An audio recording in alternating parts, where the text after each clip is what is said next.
Hello, my fellow readers. I Dark Symphony 777 with another fanfiction review. As always, a link to the story will be in the description below. Please like the video, subscribe to the channel, click on that bell for notifications, leave a comment in the comment section below on your thoughts on the story. And finally, it's my opinion. My opinion is not indicative of everyone in the world, so please respect that. So, the story I am doing a review of today is the Immortal game by Aztec B. It's a My Little Pony fanfiction, and honestly, I wanted to do this specific review for a video I want to do, but then I found that there's the channel that did the topic I wanted to do, and he basically said everything in that video that I wanted to say, but better. So I'm not going to do that video, but I finished this story and I might as well review it. So, what is this story about? Well, this is a very old very old My Little Pony fanfiction, all the way back from July 20th, 2012. I think it's like one of the oldest stories on the site. Okay, I can go back to see when the first story was made, or can I? So yeah, this is the oldest story on the site. It was created by this guy. I think he was like one of the first moderators of the site. Let's just go back here. Yeah, so this is like around a year old into the site's history. This is a really good story. I'm not gonna lie, this is a really good story. How good is it? Oh, it's gonna be good. It's very good. So the story technically is sort of a weird planning story. It's kind of hard to describe the plan. It's called the Immortal game, which is this long, multi-layered series of plans, counter plans, intricate like webs that weave between Celestia and her father, Titan, who is the main villain. Her father is the main villain. The story starts with Celestia having a memory of her storming onto a battlefield, killing a bunch of people, and getting ready to fight Luna. Then she wakes up from her memories with knocking on her door. It's Luna and a scribe, and they're arguing over if Twilight Sparkle should have guards surrounding her. Basically, Celestia's like she's Twilight Sparkle. She doesn't have to have guards. You just let them go. And so Celestia then tries and finds out, okay, so why don't you want guards around? It's like, it's because of a specific guard that I don't trust. What guard? Hmm. Yeah, you had the guard sent her away because one of them seemed off.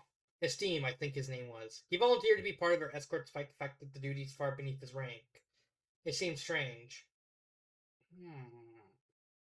Right, I am. Yes, Katsucine should not be anywhere near Twilight Sparkle or her friends at any point in time. Request to be on Twilight's escort is a blatant subversion of my authority. I shall have to reprimand him. Yeah, so basically they find out that this team basically is randomly guarding Twilight Sparkle. They go into the dining room where Twilight is, and then they're her parents. They're just there. They don't show up. There's no big announcement. They just open the doors. There they are, surrounded by like dead ponies. And then shit goes to hell with Celestia having to plan this very long plan that she has to rewrite on the spot, because eventually revealed that this plan was originally supposed to be for Nightmare Moon. However, since the element of harmonies worked on Nightmare Moon, there was no need for that plan to work. So now this entire chapter is basically just her stalling her father as long as possible to more or less just kind of set up the dominoes to fall in a specific way, so eventually her father could eventually be killed. That's more or less what the plot is. Just trying to stop Celestia's father from taking over Equestria and basically turning into like a homogenous, hopeless, free willless land. And the story has three arcs. The first arc is the Nihilus arc, which is a corrupted Twilight Sparkle. This is basically Nihilus. You can even see the glowing eye. that's actually the source of all her evil. Basically, what happened is Esteemed took what was called the Sliver of Darkness. I basically just stabbed her in the eye with it. It's like, okay, you're turning evil. And then we got her, and the pony behind her is a corrupted Rainbow Dash that she kind of planted a mind control, a sort of loyalty control spell to basically, if you don't do what I say, you can have this. You're gonna have this big buzzing. It's gonna hurt, and you're gonna have to follow it. And it basically breaks Rainbow. They destroy it. Celestia sets things up so that way Nihilus uh, finds out about the elemental harmony, and since Nihilus is basically the inverse of everything Twilight is, she finds out about the elemental harmony. So it's like, okay, I need to get the other members of the main six. I'm just gonna kill them and get their elemental harmony, and then eventually kill Titan. But eventually, complications arise when Luna shows up, and eventually they do manage to save Twilight by using the elements of harmony. Thankfully, Rainbow Dash manages to break free of the spell thanks to Fluttershy and beats back Nihilus. The plot doesn't. Okay, so I'm gonna be honest. The plot doesn't matter in this story. This is one of those stories where the plot doesn't matter because the entire story is just how, like, someone asking the author, "How anime do you want your ponies to be?" Yes. This is basically just anime pony fighting. Half of the story. Half of the story. This is a nearly 300,000 word story. I bet you if you do a word count, half half of the word count is just fight scenes. It's so crazy when you look at this plot and you go through this and you go through the entire story and you realize, wow, none of this plot matters. It's literally just there to justify a bunch of fights that are happening. And don't get me wrong. Don't get me wrong. The fights are really good. I think the fights are incredibly well done. And I'll talk about one of the fights at the end. And this is like a thing where the fights really, really matter in this story because of how the story is layered and how the story tells itself and the characters, all that. But I'm getting ahead of myself. After they save Twilight, people start to respect her, and so they march on Canterlot, and we get the second arc, which is the Esteem arc, where Rarity's father, General Esteem, is the main villain, and he's basically like the main soldier of Titan. He's the one who let Titan out because he wants to wage a war because he's a war pony, and he's like that's basically his talent. So it's like, girl, I'm gonna make use of my talent. He basically wants to take over Canterlot. However, they're facing opposition from a lot of from a lot of unicorns in Canterlot, because again, Canterlot is like where a lot of unicorns are, and they're waging guerrilla warfare. The main six show up. They're suited in armor and they're geared up, ready to fight. They meet Sir Unimpressive, who's a very hilarious drunk pony. He's like, "Hey, you're your Twilight Sparkle? Yes. Okay, you're on a magic drag. Here, drink this." What kind of potion is this? Potion? It's whiskey. Good whiskey, too. And more or less just, they have to take down Esteem and basically kill the person that Twilight accidentally gave Celestia's power to, Empyrean. They do manage to kill Esteem while Twilight kills Esteem by basically doing what he did to her. It's like, oh, you stabbed me in the eye, yes. I'm gonna stab you right in the eye too. Except instead of turning her evil, yeah, his skull gets bored. And they manage to kill. They manage to depower Empyrean. Titan shows up, kills Empyrean, and then just kills Twilight. You're like, of course she does.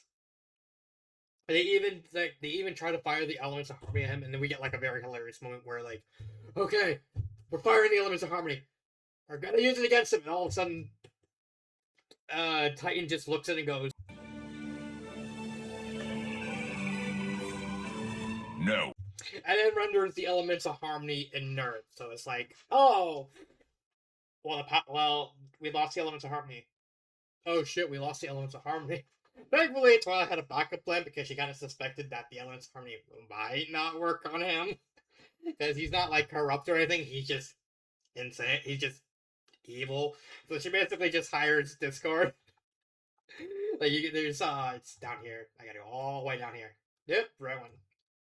There you go. Where is it? Yeah, right here. She's about to basically Titan just basically kicks all the main six asses, and he's about to kill Twilight when because he realizes what Twilight is. In short, plot wise, Twilight is basically the end result of a massively long bloodline created by Titan's first wife, Harmony. Harmony, elements of harmony. Wink, wink, nudge, nudge.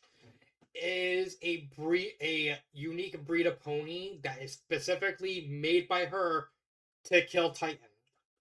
And Titan basically just, how can you look upon the world with anything but fear when you know you're unable to change it?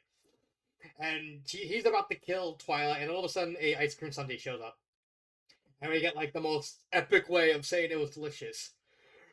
Laughter rang throughout the chamber, echoing off the walls, despite the fact that every window had been shattered. Twilight looked up at Titan, her eyes burning with defiance, as she slowly used her newly restored magic to raise the spoon to her mouth and take a bite of her ice cream. It was delicious. And then Discord just showed up. I was like, hey, Discord, yes?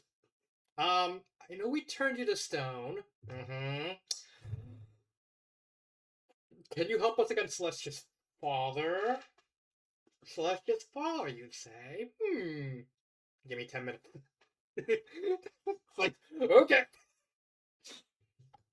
And then after they defeat the Steam and Twilight absorbs all the elements of harmony, they've managed to finally take the fight to Titan. They have to surge into the Everfree Forest, assault the Citadel, which was Titan's home, Titan and Harmony's home, while Titan prepares like a spell that would basically eradicate free will from ponies, basically just turning them into animals.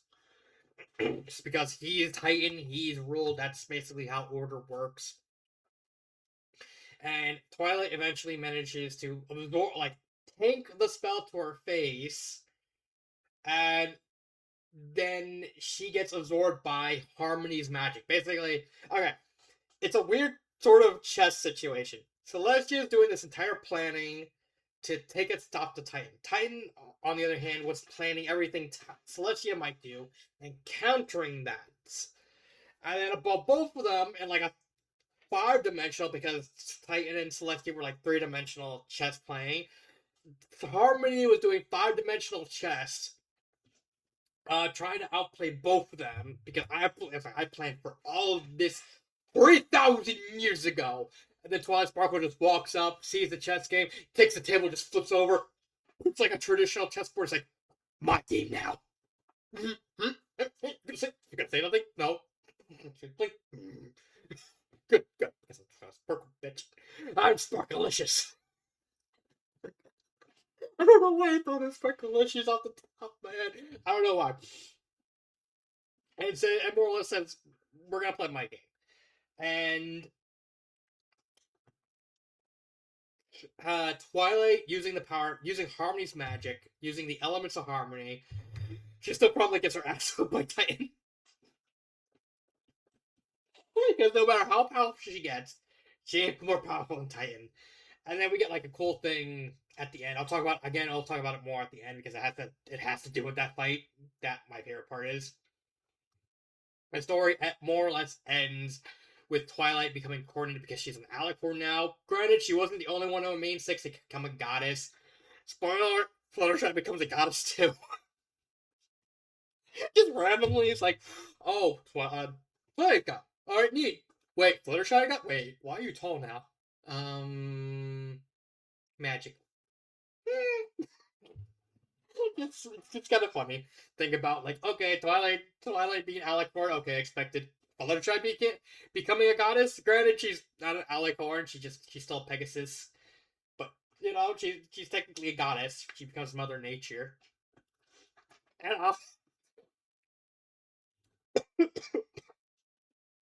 I know I glossed over a lot of the plot, but believe me when I say it, the plot barely matters because it's a story that just goes from 0 to 100. It's there's no you're gonna have to wait things out. There's no build up. It's just like go go go, just non-stop action, non-stop thrills because it's trying to be this over the top, gratuitous, very entertaining fight fest, and I love it.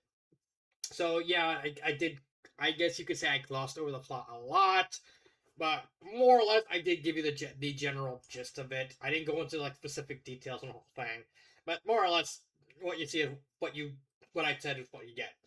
Character wise, I will have to say there are some criticism I have with the characters, minor criticism, but still criticism nonetheless.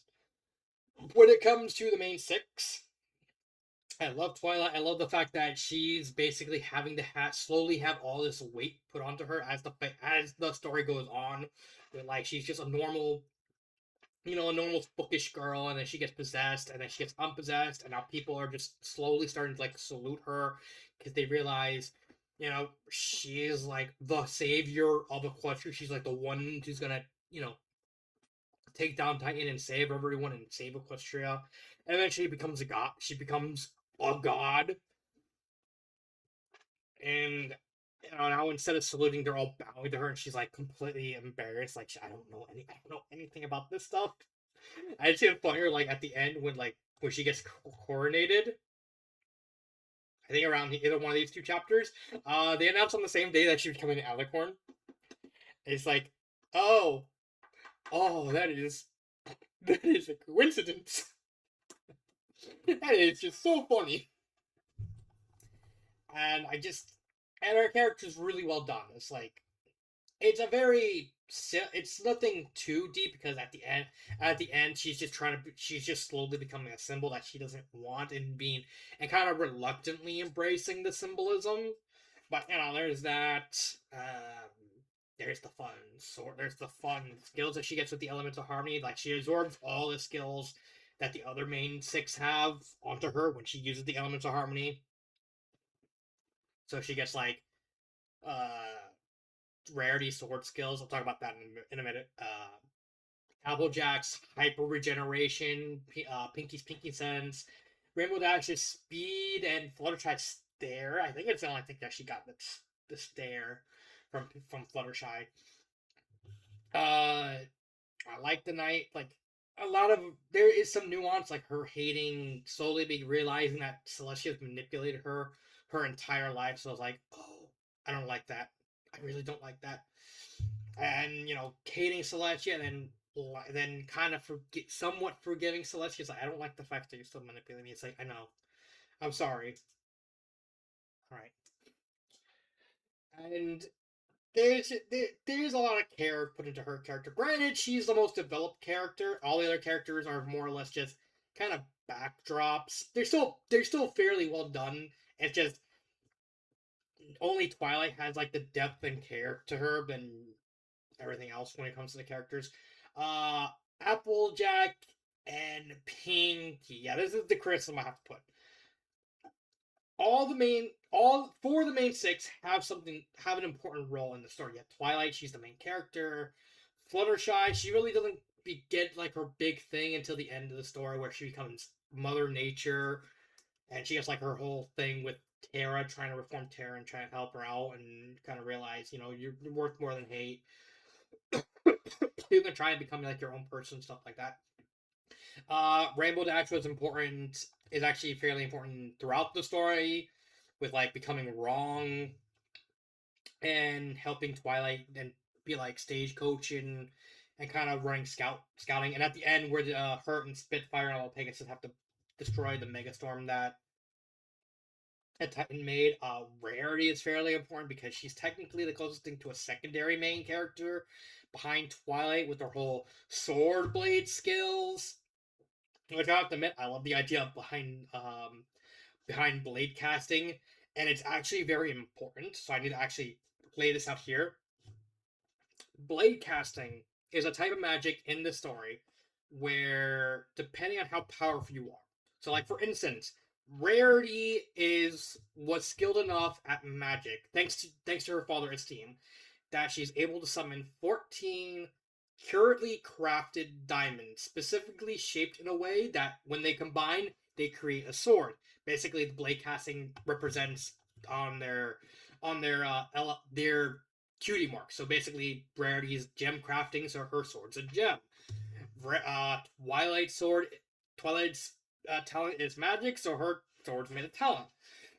Not talent. Our sword's made of magic. I was holding back a burp there, and so on and so forth. How blade casting works is you need to be 100% behind the moral. So, for instance, let's use Rarity. Like, okay, say Rarity's motive for wanting to blade cast is she wants to protect her sister. Like, okay, that's simple enough. If a blade caster is given into doubt, so like for Rarity with Sweetie Belle, it's like, oh, Sweetie Belle's hurt, or more or less, Sweetie Belle died.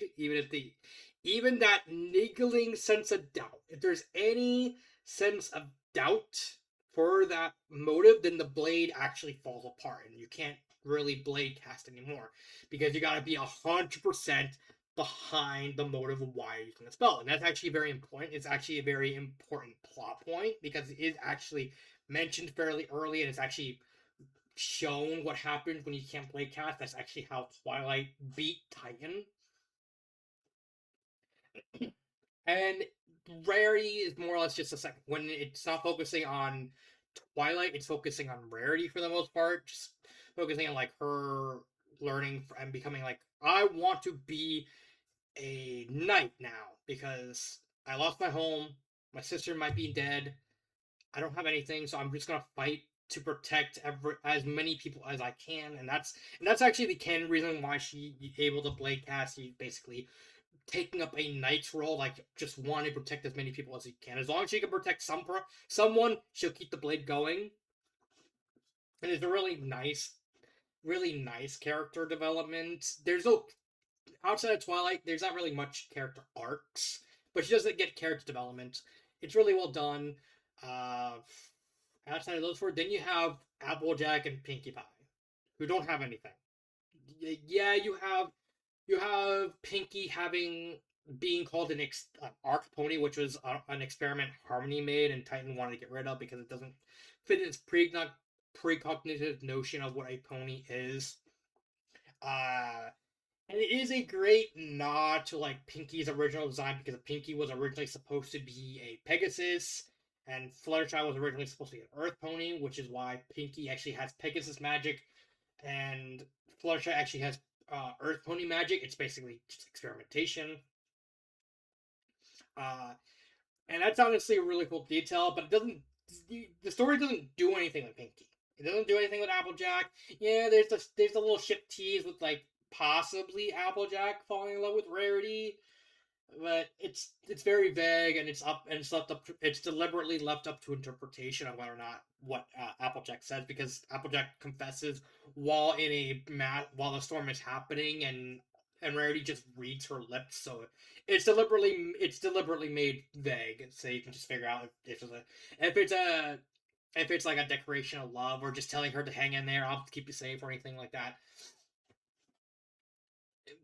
Both of these two don't get anything. I get. Yeah, Applejack gets like a little tiny thing because she fights Rainbow Dash and Twilight, but it's not really anything, and the characters are fairly flat. Again, you can't have all the main six being important because the only two important ones were Twilight and Rarity, and Fluttershy and Rainbow Dash to an extent. So I get why Applejack and Pinkie Pie kind of had to get shafted in the whole thing. They didn't have to get shafted this hard. But then again, with how the fights are, it makes a lot of sense to have at least one or two of the main six just being there for the fights. rather than any characters, and I think that's fine. It's not. It doesn't drag the story down because the characters are at least all the rest of the main six and all the other characters are strong enough to kind of offset it. But it is something worth mentioning. It's like if you want to see like good character development for Applejack and Pinky, better off elsewhere. You're better off reading like I don't know games we play for Pinky or like Applejack's Anonymous for Applejack. Oh yeah, Applejack's Anonymous. That's another story I need to review. Cause I remember that story being just fucking hilarious. It's like, oh yeah, Alcoholics Anonymous, but instead Alcoholics is for Applejack. So I love Applejack. I need to get over this addiction to her tight flanks. I'm sorry. You know what? Comment if you want me to review Applejack's Anonymous in the future. I think the story's still up, right? Yeah, Applejack's Anonymous. Yeah, there it is. Comment if you want me to review this. It's really funny. I know that it's like a very hilarious story, but going back to this. Outside of the main six, you have Celestia and Luna, which are really fine. Celestia's not really in the story a whole lot, which kind of makes sense because Titan's plan kind of involves Titan having to keep a tight leash on Celestia. Like Celestia, for the bulk of the story, is like locked inside the Citadel. No, locked inside a dungeon that Terra, Titan's wife slash daughter, is using for Terra's sister slash daughter. It's a weird thing. It's a weird thing, and like they wave it off like it was like 3,000 years ago, and we're like technically gods. And saying and then you remember Greek mythology is like yeah, incest is like just whatever to Greek mythology.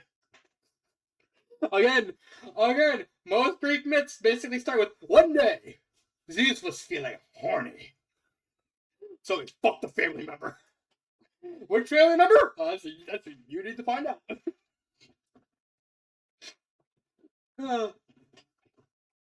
Luna is more impactful in like the beginning of the story because she's the one that has to rally all the rest of the main six against Nihilus.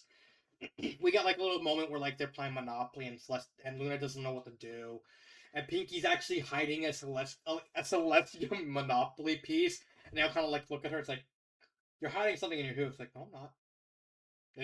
That's the most blatant. I'm hiding something I ever heard. And so Luna picks up the Monopoly piece, and then for the rest of the story, she puts the piece in her armor, and she keeps picturing. It's like, what would Celestia do? And she takes up and whenever she needs the thing, she takes out the piece and just looks at it. It's like, yes, that's what she would do. It's kind of funny. It's fine.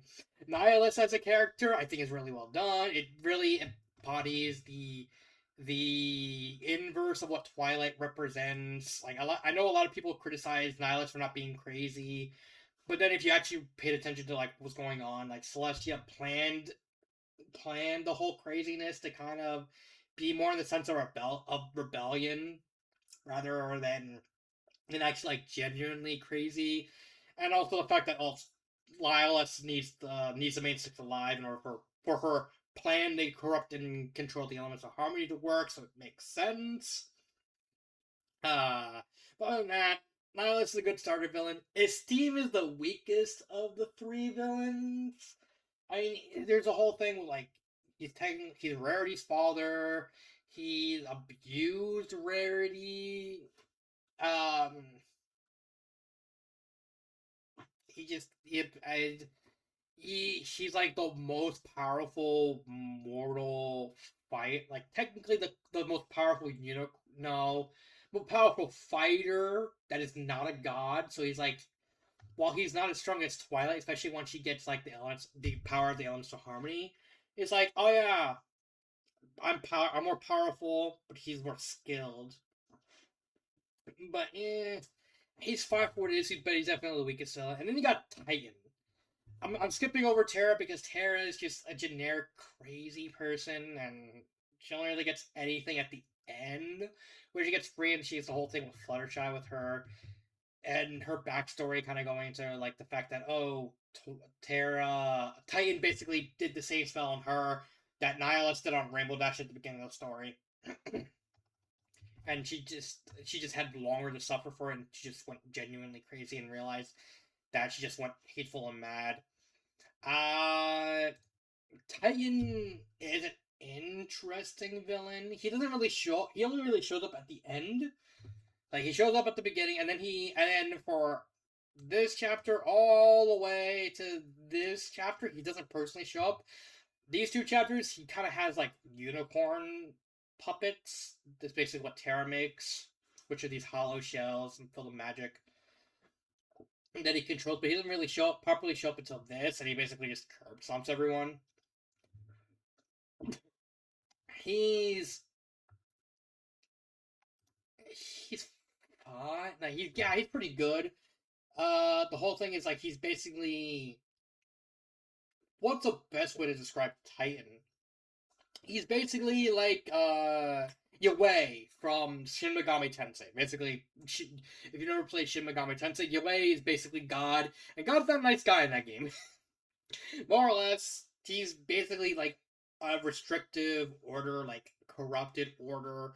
Like the only way for him to have order is to control everything. Because as a god, that's basically what a god is. He basically like a very very old version of like what you would think a god would be like. Like think of like classical Greek mythology Zeus. Like okay, he's a colossal jerk. He waged war for who knows how long with Discord, and he would constantly draw Discord out by basically abandoning a town, basically throwing them to Discord. It's like, come on, where are you? Where are you? And more or less hoping that Discord takes the bait so that way they can kill Discord.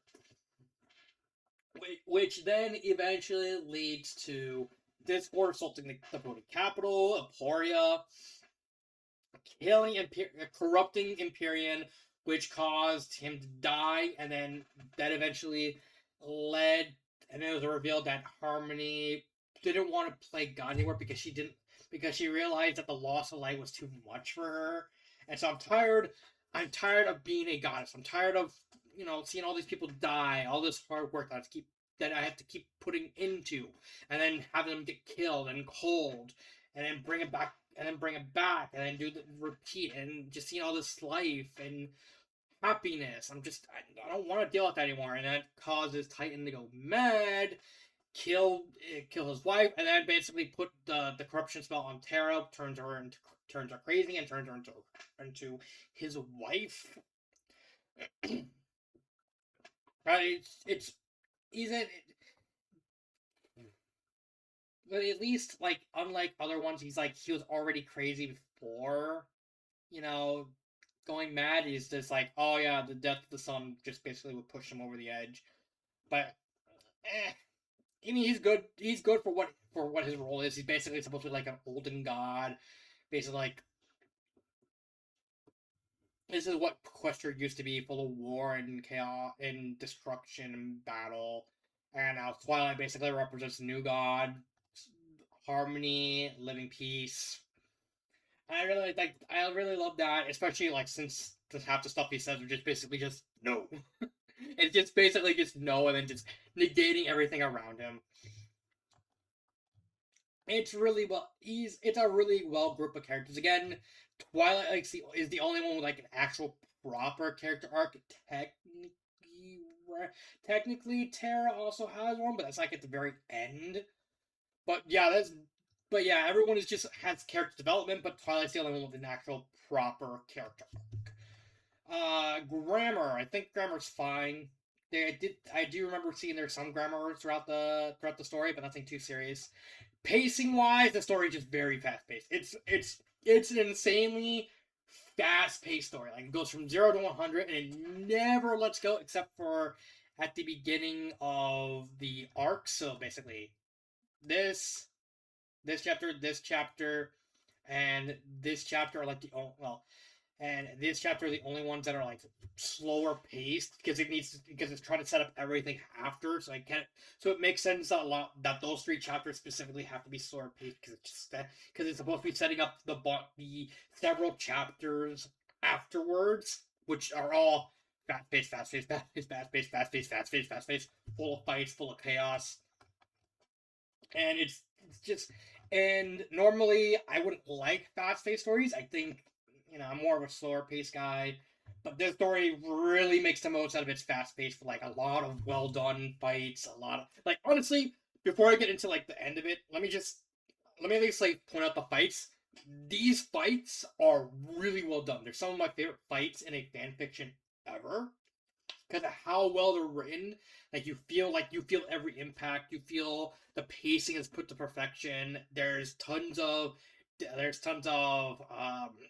different skills and different like fighting styles kind of put in perspective and showcases how like each fight is different. Like probably the most obvious one would probably be the last two fights, which are Luna and Celestia versus Titan, which is like very methodical, with Celestia and Luna trying to basically stall Titan for time, so that way Twilight can get to the Citadel and shut down his anti-free will magic. So they're basically just kind of stalling for time, and then Titan basically figures out everything to do and just basically just destroys them. Like, yep, they're dead. Uh, then you have Twilight versus Titan, which is like an amazingly fast paced spectacle fight, which just they're just throwing everything at each other, and then ending with Twilight basically breaking Titan's spirit. Ooh yeah, that's really done, really cool. Would I recommend this story? Yes, 100% yes. Outside of Applejack and Pinky, and even then, it doesn't impact the story that much. This is an amazingly action-packed, fast-paced, anime-esque like fan fiction. It is better off alone tier. It is. I think this is what the fourth story. Hold on. Is it how many? How many My Little Pony? There's one, two, three. Now this is the fourth. This is the fourth My Little Pony fanfiction to get into Better Off Alone tier. Favorite parts? I already know where it is. Easily, that final fight between Twilight and Titan. The best fight. Bar none, the best fight I've ever read in any fan fiction. It is over the top. It is spectacle. It is technical. It is technical and well written. It is a very fast pace. It tells you exactly what it needs to do, and there's even a story behind it with Twilight having all this power and slowly realizing that even with all this power, she can't beat Titan in like pure combat because he's just that much more powerful. So it's like, okay, I need to think of something else. So the entire climax of the fight is just basically just her not fighting and then basically turning his arguments for being king against him to the point where his will actually starts to his cause for blade casting actually starts to doubt himself. His blade goes away, and Twilight basically stabs him in the heart and basically absorbs all his magic. It's a real like I'm underselling how amazing this story is. Like this, he is. It is so monstrously fast paced, and even my favorite part is just basically she basically punches him like she slams him in a mountain. She punches him so hard that her whole forearm basically just shatters apart, and then so does his skull, and sends the pieces flying into the distance. And then, like the instant, like her forehoof instantly heals because again, Earth Pony magic, and his body heals. It's just like, and it goes to like graphic detail, like what the fuck happened. Let me see if I can actually find it. Oh, yeah, here it is. Twilight tapped Applejack and Rainbow Dash as she coated her hoof in telekinetic energy.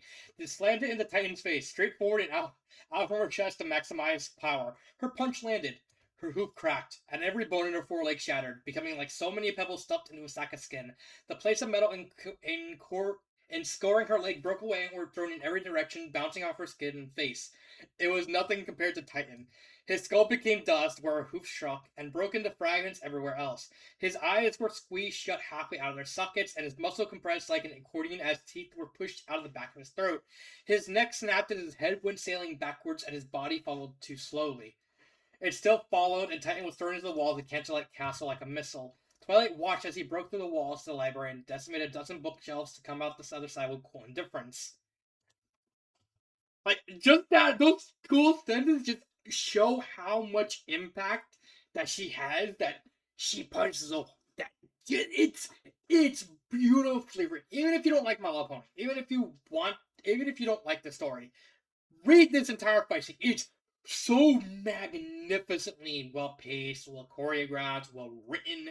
You feel the impact. You feel like the momentous as like Titan is slowly gaining an upper hand, and Twilight realizing that she can't beat Titan the normal way. So it's like,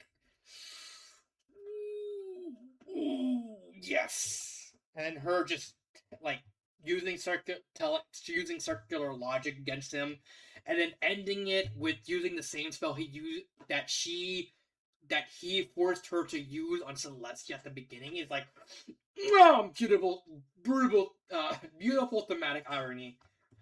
It's chef's kiss. Is there anything I would want to change about this story? Granted, give like a moment, like give something more important to Pinky and Applejack, but that'd be it. Because it just there's nothing else that's wrong with the story, and even then, like you don't need to change anything about Applejack and Pinky. They're really just there for like spectacle fights, which are fun, which again is fine for what they're trying to do with them with the characters. Uh, that's really it. So yeah, that is the Immortal game by Aesthetic B. This is a really well done story. I will see you next time. This has been Dark Symphony 777, and cut.